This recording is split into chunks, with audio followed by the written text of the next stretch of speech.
Hello guys, आज की video में हम देखेंगे द पटना केस, जो कि हमारा लीगल हिस्ट्री का एक इम्पोर्टेंट केस रहा है।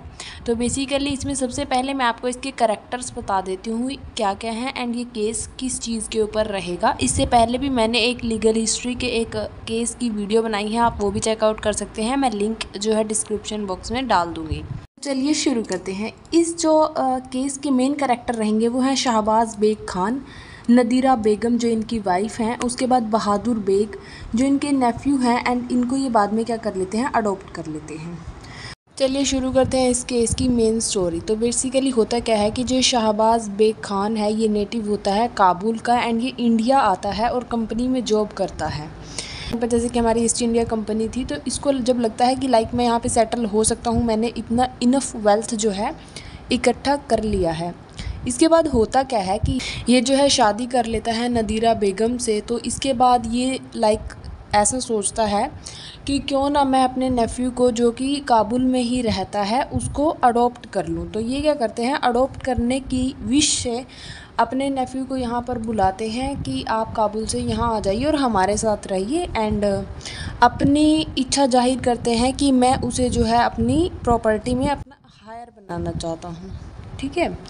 उसके बाद होता क्या है कि जो शहबाज है, इससे पहले कि वो अपनी ये विश पूरी कर पाते, उन्हें लाइक अपनी प्रॉपर्टी में एक असली वारिस बना पाते, उससे पहले वो क्या हो जाते हैं, उनकी मौत हो जाती है, वो वो मर जाते हैं। इसके बाद अब क्या होता है कि कन्फ्लिक्ट चल जाता है प्रॉपर्टी को लेकर नदीरा बेगम जो उनकी वाइफ होती हैं उनके अडॉप्टेड सन के बीच में। दोनों ही जो है ये क्लेम करते हैं कि सारी की सारी प्रॉपर्टी मेरी है एंड मुझे ही मिलेगी। तो पहले सन की साइड देखते हैं। सन जो है बहादुर बेग जो है फाइल करता है petition provincial council of Patna के अंदर। यहाँ पर ये क्लेम करता है कि जैसे कि मैं एक अडॉप्टेड सन हूँ तो मेरा ही इसमें जो है पार्ट बनता है एंड आप सारी प्रॉपर्टी मुझे ही दीजिए।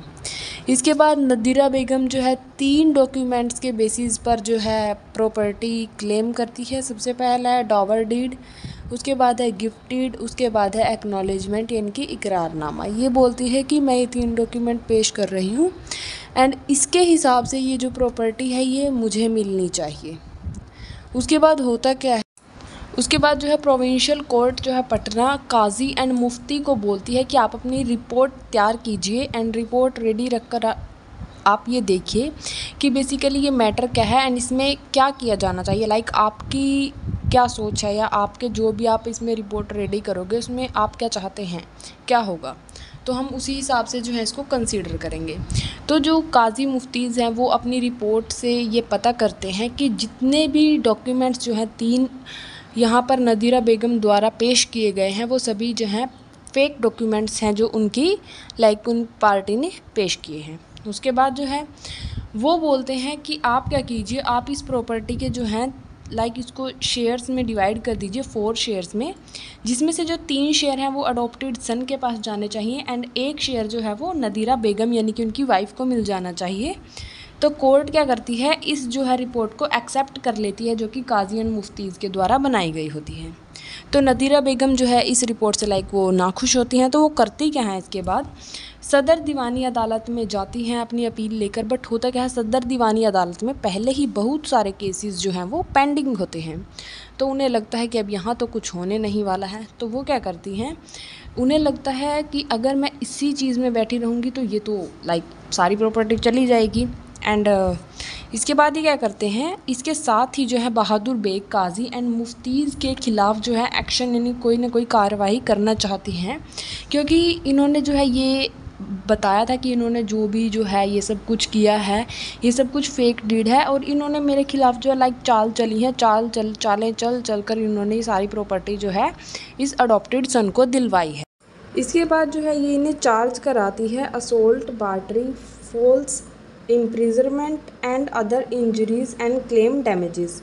तो बेसिकली यहाँ पर जब इसने बोला मुफ्तीज़ ने कि जो भी इनके द्वारा ये डॉक्यूमेंट पेश किए गए हैं ये फॉल्स हैं, ये नकली हैं एंड तो इनको क्या होता है, इनको इम्प्रिजनमेंट हो जाती है और वैसे भी जो है ये इनके ऊपर बहुत सारी जो हैं लगा देते हैं, रोक लगवा देते हैं कोर्ट के द्वारा। तो इसके बाद जो है सुप्रीम कोर्ट इशू करती है वारंट ऑफ अरेस्ट डिफेंडेंट्स के लिए जहाँ पर क्या कहा जाता है कि इनको पटना से बुलाकर कलकत्ता जो है जेल में डाल दिया जाता है। इसके बाद सुप्रीम कोर्ट जो है ट्राई करती है इस केस को 10 दिन तक, एंड 10 दिन के बाद जो है जजमेंट फेवर में आती है वाइफ के, यानी कि नदीरा बेगम के फेवर में जो है जजमेंट सुप्रीम कोर्ट देता है।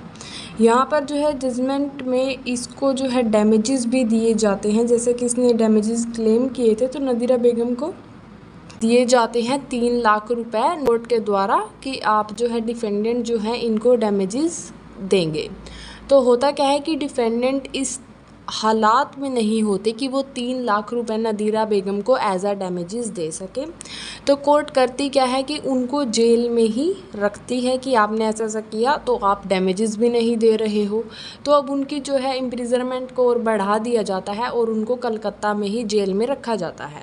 और उनको कब तक कलकत्ता में जेल में रखा जाता है? Until the enactment of settlement act of 1781। तो यहाँ पर ये हमारा केस ख़त्म होता है। आई होप आपको समझ में आया होगा। Thank you for watching. Bye bye.